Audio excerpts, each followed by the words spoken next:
നമസ്കാരം. എല്ലാവർക്കും സുഖമല്ലേ?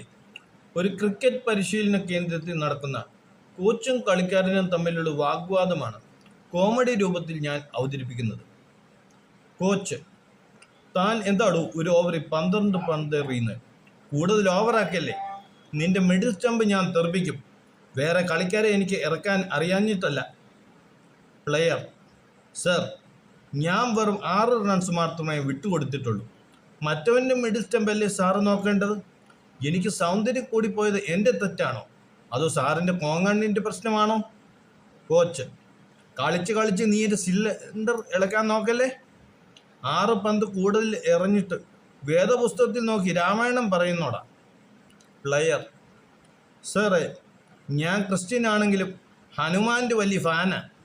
സാറിനെ ഞാൻ ഹനുമാൻജി എന്ന് വിളിച്ചോട്ടെ?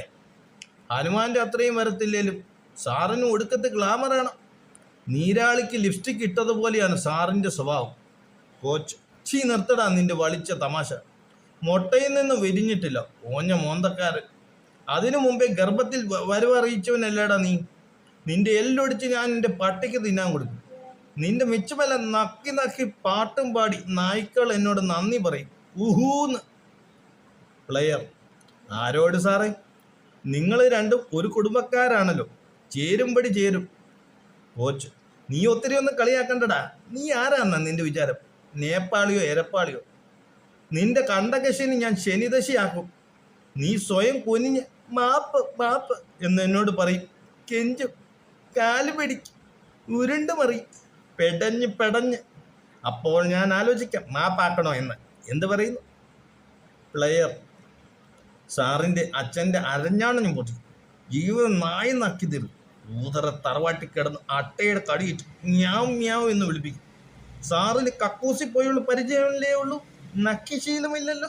കോച്ച്: വിവരദോഷിയായി നിന്നോട് ഞാൻ എന്ത് പറയാനാണ്? മൗനം വിദ്വാനും ഭൂഷണം എന്ന് കരുതി ഞാൻ ക്ഷമിക്കുന്നു. പ്ലെയർ: മൗനം മന്ദനുമാകാമല്ലോ.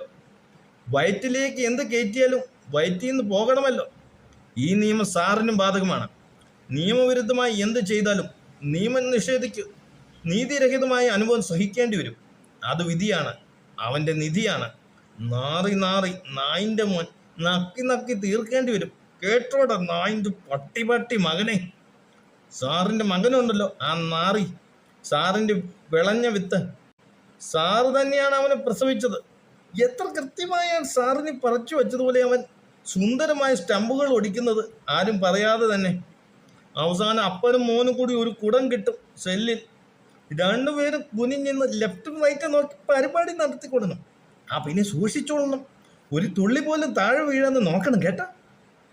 അടുത്ത കഥ പറയും വരെ നന്ദി. പ്രോത്സാഹനം കൂടുതൽ പ്രതീക്ഷിച്ചുകൊണ്ട് നിർത്തട്ടെ.